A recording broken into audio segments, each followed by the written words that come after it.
এই সেই বাজে সিঙ্গাড়া, এই সিঙ্গাড়ার আলু একদম জুইত হইল না, তাই সিঙ্গাড়া খেতেও সেরকম মজা লাগিল না। তবে কিরাম করে বানালাম সেটাই তোমাদের সাথে শেয়ার করব।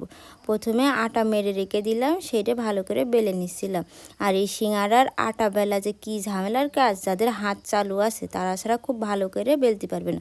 আমরা মেলাবার চেষ্টা করে করে তারপরে এই লম্বা করে বেলতে পারিছি, কারণ লম্বা করে না বেললে কিন্তু সিঙ্গাড়ার শেপ দেওয়া যাবে না। এবার মাঝখান থেকে কেটে নিচ্ছি।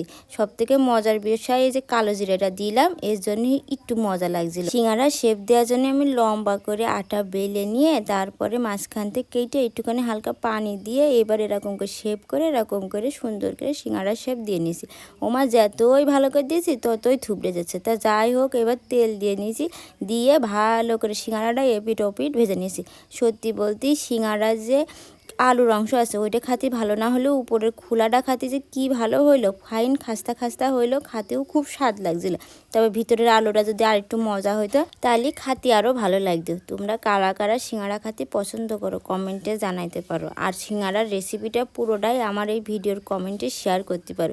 তোমাদের রেসিপি ফলো করে আমি আরও আরেকদিন সিঙ্গাড়া বানিয়ে দেখবো যে খাতে কিরাম হয়। সত্যি কথা বলতে সিঙ্গাড়া কিন্তু আমার খুব পছন্দের খাবার।